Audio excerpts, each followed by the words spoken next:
ஆறாந்துறையிலே ஊரின் நடுவிலே நடுநாயகமாக அமர்ந்து சுற்றியுள்ள பகுதிகளில் வாழும் மக்களை அன்றாடம் வாழ்க்கை ஆதாரங்களை அளித்து வரும் அருள்மிகு ஸ்ரீ காமாட்சியம்மன் திருக்கோவிலின் திருவிழாவானது இந்த ஆண்டு கும்பாபிஷேக விழாவாக கொண்டாடப்படுகிறது.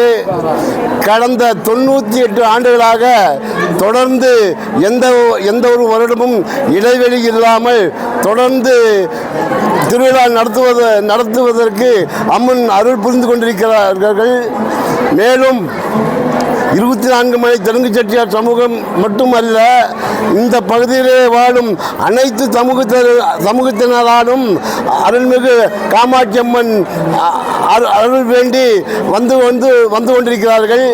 அம்மனின் அருள் பெற்று பல அற்புதமான ஐக்கியங்களை நிகழ்த்தி கொண்டிருக்கிறார்.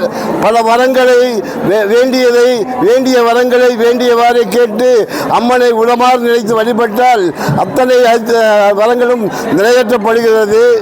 கடந்த 98 ஆண்டுகளாக திருவிழா நடந்தாலும் இந்த வருடம் கும்பாபிஷேகம் என்றால் வழக்கம் போல் இல்லாமல் பிரம்மாண்டமான முறையிலே கோவை மாவட்டத்தின் மேற்பகுதியிலே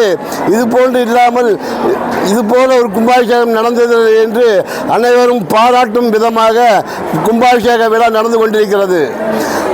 வியாழக்கிழமை 20ஆம் தேதி தீர்த்தக்குடம் சாடியம்மன் கோவில், அதாவது சீங்கப்பதியிலிருந்து ஒரு 2000 பெண்கள் தீர்த்தக்குடம் எடுத்து வந்தார்கள்.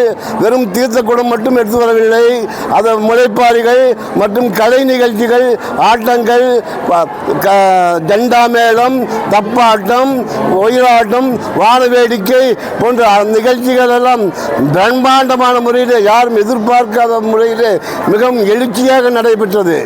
அதன் பிறகு வெள்ளிக்கிழமை காலையிலே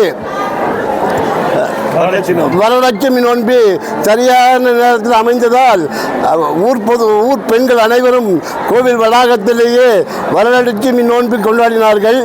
வெள்ளிக்கிழமை மாலை 1ஆம் கால வேள்வி பூஜை நடைபெற்றது. சிறப்பாக நடைபெற்று அன்னதானம் நடைபெற்றது.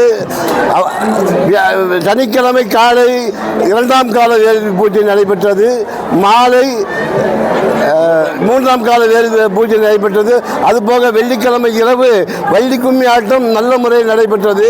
சனிக்கிழமை இரவு ஒயிலாட்டம், மயிலாட்டம் நடைபெற்றது. இன்று காலை சரியாக 6 மணி அளவிலே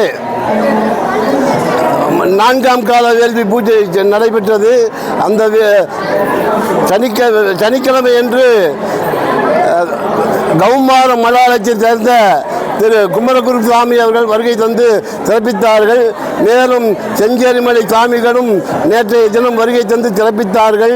இதுபோல பல்வேறு இன்றைய தினம் பைரவ சாமிகள், கிருஷ்ணமூர்த்தி சாமிகள் வருகை தந்து விழாவை சிறப்பாக நடத்தி கொண்டிருக்கிறார்கள். இந்த நேரத்தில் ஒன்றை குறிப்பிட வேண்டும் என்றால், நம் சமூகத்தை சேர்ந்தவர்கள் மற்றும் எல்லாம் அனைவரும் பல்வேறு சங்கடங்களும் சின்ன சின்ன சருக்கள் இருந்தாலும் கூட எல்லாவற்றையும் மறந்து அம்மனுக்கு உடைத்து அம்மனை குளிர்விக்க வேண்டும், அம்மன் கும்பாபிஷேகம் சிறப்பாக நடைபெற வேண்டும் என்று அனைவரும் ஒருமித்து பாடுபட்டு கொண்டிருக்கிறார்கள். அந்த ஒருமித்து பாடுபட்டு கொண்டிருப்பவர்களுக்கு உறுதுணையாக காவல்துறை நண்பர்கள், பத்திரிகை நண்பர்கள், பேரூராட்சி ஊழியர்கள் உட்பட அனைத்து அரசு சம்பந்தப்பட்ட பணியாளர்களும் உதவி செய்து கொண்டிருக்கிறார்கள். மேலும் திருக்கோவில் திருப்பணி கமிட்டி, மகா கும்பாபிஷேக கமிட்டி, விழா தலைவர், விழா உபத்தலைவர்கள் அனைவரும் ஒருங்கிணைந்து இந்த நிகழ்ச்சியை சிறப்பாக நடத்தி கொடுத்து கொண்டிருக்கிறார்கள். அனைவருக்கும் இந்த நேரத்திலே ஊர் பொதுமக்கள் சார்பாகவும் 24 மணி தெலுங்கு செட்டியார் சமூகம் சார்பாகவும் திருக்கோவில் கமிட்டி சார்பாகவும் நெஞ்சார்ந்த நன்றிகளை தெரிவித்துக் கொள்கிறோம். இது போன்ற ஒரு நிகழ்ச்சி இதற்கு முன்னாலும் நடக்கவில்லை, இதற்கு முன்னால் நடக்குமா என்பது பின்னர் தான் தெரியும். ஆகவே ஒத்துழைப்பு கொடுத்த அனைவருக்கும் நெஞ்சார்ந்த நன்றிகள்.